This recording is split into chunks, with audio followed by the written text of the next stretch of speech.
we got the champ, Devon Alexander, 2-division world champ from St. Louis. How you doing, Devon? 3-time world champion. Three times. Three times. I'm sorry, I shortchanged. No. 2-division, two division, 3 champion, times. There we go. 3-time world champ. There we go. Devon Alexander from St. Yes, Louis. sir. How you doing, brother? Good, champ. Good. All right, Good to be all right. here. Glad to have you. With my man. Glad to have you, Devon. Yeah. So look, I'm gonna jump right into it. Everybody's asking, everybody wants to know, what are you up to? What are you doing nowadays, Devon? What is Devon Alexander up to? Man, that's a good question. So, as you know that I'm 35 years old now. And so what I've been doing is looking at different avenues to look at where I can start inspiring other fighters, other people to start boxing. So what I've done was I found me a building. I found me a good team around me that's going to help me build my first gym. It's going to be called the Devon Alexander Sports Academy. Okay, all right, that sounds interesting, Devon. You say you have a location for that now? Or? Yes, sir. Yes, sir. I can't get a location out yet, but coming soon. It's going to be coming soon. We should be open by the middle of November. Okay. But like I said, as a kid, I had a safe haven to go to as far as the rec centers and all that. Mm-hmm. So I said if I was to ever make it, I was going to create me something for the kids, a safe haven for the kids, where they can come, enjoy themselves. They don't have to worry about nobody shooting. They don't have to worry about fighting, drugs, because that's how I grew up. So I always wanted to give the kids a safe haven. So that's what I'm thinking when I open up this gym, a safe haven for the kids. So it should be open by the end of November. And you know, with any business, anything can happen, but hopefully end of November. Okay. Well, congratulations to you on that, and we wish you the best with that there. So tell us, Devon, why boxing? Why did you decide to dedicate your life to that? Why boxing?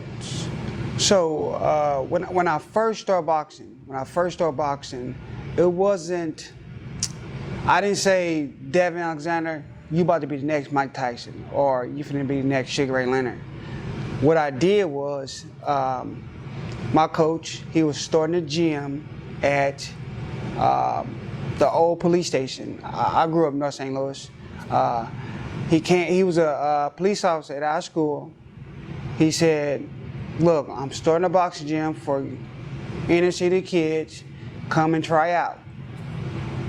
I got the flyer, took it home to my mom, and she said, hey, you can't go. So my mom was a disciplinarian because she knew I was around a lot of gang activity, a lot of drugs, a lot of violence, people getting killed all the time. I used to hear gunshots all the time. And my mom had a saying, if you hear gunshots, you better hit the floor. If you didn't hit the floor, you had a butt whooping coming. So I already knew when I heard a gunshot, I was supposed to hit the floor. So I brought the flyer home to my mom. She didn't let me go for 2 weeks because I begged her. I said, Mom, can I go? No. Can I go? No. And it was just right across the park too. So she finally let me went. And the first day I went, they said I was cheesing from ear to ear. I was hitting the bag for the first time, and I was hitting the pads for the first time. And they say the rest was history. I somehow stayed too long, and the rest was history. Yeah, okay. So was it a particular fight, or it was just pretty much that made you say, well, hey, I've really got something, you know, this can be a career thing for me. Was it ever a particular fight, you know, where you actually were involved in and you just kind of say, hey, this is my thing here, I've got something? Oh man, yeah, like, so I was training for about a month, maybe 2 months, and then I finally got a chance to spar. I thought I was ready, and he ended up turning me out the frame. I'm telling you, I ended up crying, my nose was busted, and I was so mad though.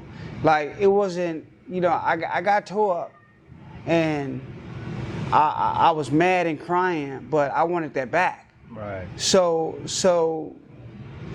I said, okay, he got me this time. So I came back, kept training. In 3 months, I got my lick back. Right. He was crying. His nose was busted. I said, oh yeah, now we can be good. Now we can just work. Because I was working to get that back. I was always I'd hate to lose. Right. Hated to lose. So what happened was when I turned 9 years old, 10 years old, I was able to go to my first national tournament called the Silver Gloves National Tournament. And I beat the guy that won it the year before I went. And everybody was surprised. Everybody, like even my coach was surprised that I won the whole tournament. Because it's a lot to do when you go into a tournament. First you gotta win in St. Louis, then you gotta go to the regionals. You gotta win there, which is 3 fights. I won 3 fights there, then you gotta go to the semifinals. Then you gotta win there, then you go to the championships. So I ended up winning the whole tournament. Everybody was shocked.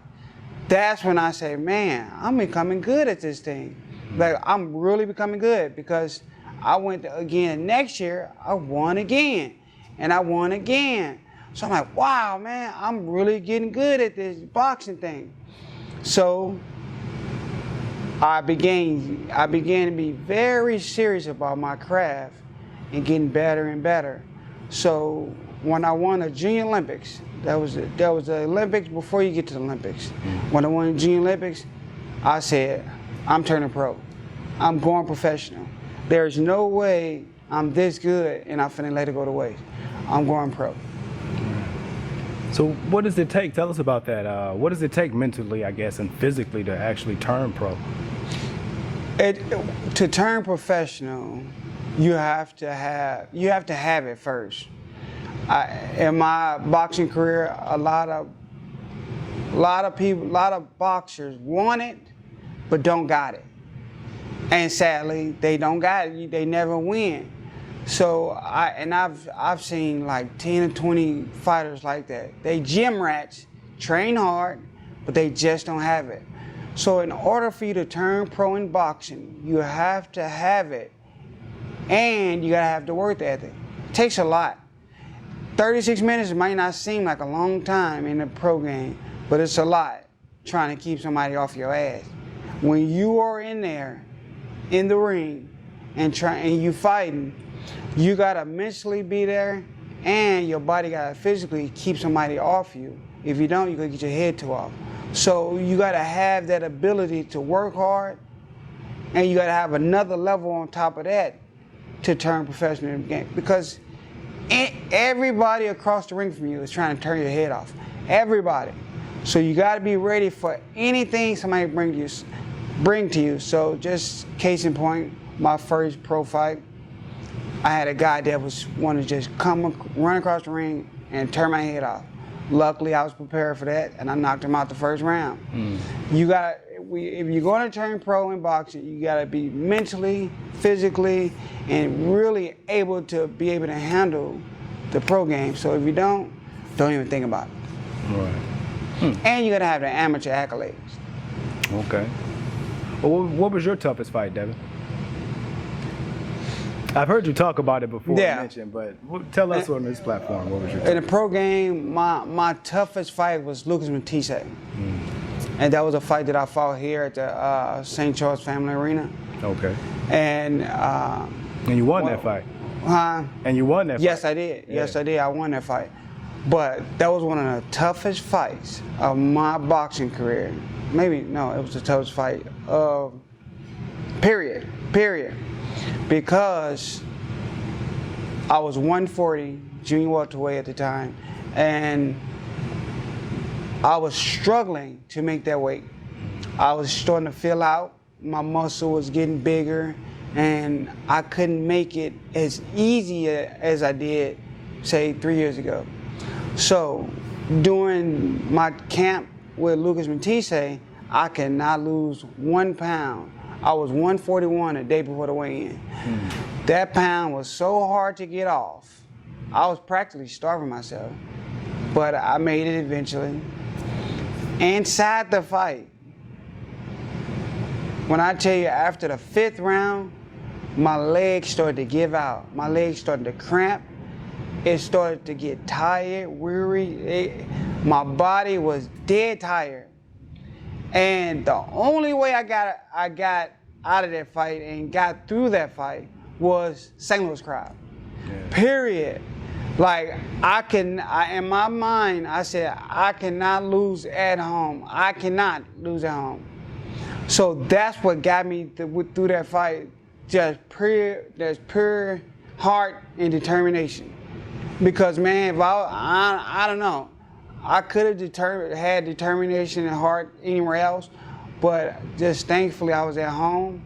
My family was there. I had a lot to fight for, so it pushed me over that hump that I was going through because I was dead tired. Right. Man, this dude hit me with a body shot so hard. Man, wow. I had to rethink, why the hell am I boxing? He hit me with a body shot so hard. I'm surprised I did not fall. Wow. I've heard other guys say Lucas Matisse is a tough. But that was the key of me being at home in front of my hometown crowd. I couldn't let them see that. So that's what got me through. But Lucas Matisse was my toughest fight, for sure. Yeah, yeah. Well, you look good in that fight, too. So yeah. Champ, so. Couldn't show it. That's what the pros do. Experience in the game. You know, I couldn't show him that, man, I'm dead tired. But that's how it works. The more you do it, the more you can disguise. If somebody hits you with a good body shot, you can disguise it a little better. It still hurt, but you can still be like faking it off. Like he won't know for sure if he hit me with a good body shot. He would not know. What fight do you wish you could have had in your career that you never got the opportunity to quite get? The fight I wish I had, Floyd Mayweather. Floyd Mayweather. After I beat Randall Bailey at 147 for the welterweight title, he called me out, and I still got all the tweets. I got all the media that was calling me for it.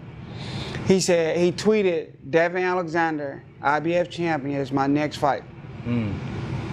So after about 5 minutes, my phone got the ringing, ring, ring, ring. Everybody calling. Man, did you see what he said? You fight Floyd next. Floyd said you fight next. You fight next. So my manager called me and said, "Hey, do not answer no phone. Don't answer no calls because we got to make sure that Floyd is really picking you. Because, you know, Floyd can change his mind and drop a hat, whatever." So after a couple days, he said he was serious about the fight. But he ended up, what happened was, see, I'm a speed fighter just like him. I move just like him. So what he did say, this person over here will be a little easier than this fast little gunner right here. So I'm gonna go with him. So that's what happened. Okay, interesting. Was there ever an opponent that you genuinely didn't like that you actually had a fight with? No, a fighter that I just genuinely didn't like, no. I never took nothing personal in boxing, man. I just never took, like during press conferences, nobody ever talked about my mom. Nobody never went off, which is shocking. Nobody never got personal with me during our interactions. So there was nobody I genuinely didn't not like, you know. And so every fight from Medina, Lucas Matisse, Timothy Bradley, all was, you know what? Timothy Bradley is probably the one I can say I didn't like his dad because he was talking too much, and I wanted to knock his head off. So I can say one that but after the fight we was cool, you know. But his dad I didn't like. For sure. And that was actually your first professional loss. Yes. Yeah. How was it after that fight? I mean, devastating. You know, yeah. My first loss, devastating. And that was the first time I got a cut. First time I got cut in both eyes. You can really still see the scars from his big head, bow head. But he cut me in both eyes, and I had a slit in the middle right here, because he had a third weapon, which is that dome. Oh, man. Well, on the training side of it, I guess, Devon, we'll switch it up. From all the different trainers, I guess, that you've worked with in your career, who did you take the most from, or who was most influential to you? So when I decided to go with Roy as my trainer, the first day that I went to the gym, I learned 50% of what I know now with Roy. I've been fighting 20 years, mind you. I've been fighting 20 years. I got to Roy and I was like, how the hell did I not see that or know that or know that? Because people know I've been with Kevin my whole career. So when I got over to Roy, it was some stuff I was not doing that I didn't even know or think to do. Like Roy, being over there with Roy taught me some stuff, like some stuff I could have used earlier in my career. But man, Roy was who I really, really learned something from. And then with Mike Stafford was more my dad, because I've known him since I started boxing. I've known him. I've been one of his favorites from St. Louis. He's from Cincinnati. They used to come here a lot. So I learned from both trainers that I've been with, for Mike Stafford and Roy. I learned something from both of them. But Roy, by far, I learned, like, it was just wild. It's mind-boggling what I didn't know. And I'm sorry, rest in peace to Coach Stafford there. Man, rest in peace to Mike Stafford. Man, that was a tragedy. And that's another thing, man. I ain't gonna lie to you. I'm really mad at Mike, because this whole time, I was just with him in April. This whole time, he lied about him being sick. He lied up until he couldn't lie anymore. He lied. Even my last conversation with him was August, beginning of August. He said, Mike, you all right? You good? You need me to come down and check on you? Oh no, I'm good, Devon. I'm good, man. They just got me in here. I'm gonna come out. I'm gonna be out in about a week or so. Got worse, and it got worse, and that got worse. Because I could have been there for him. But him saying he's fine, got worse. And that's when I found out he had lung cancer, and it was too late. Man, tragedy. Pillar in the boxing community. Mike Stafford, man, he was a good, genuine, and that's what I said on social media. I will model when I start training fighters, training other kids, that's who I'm modeling behind after. Because Stafford can be on HBO, Showtime, Saturday, Monday, he back with the kids.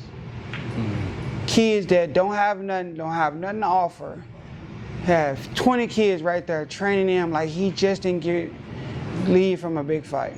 Yeah. That's what I'm modeling. That's who I looked up to the most. Yeah.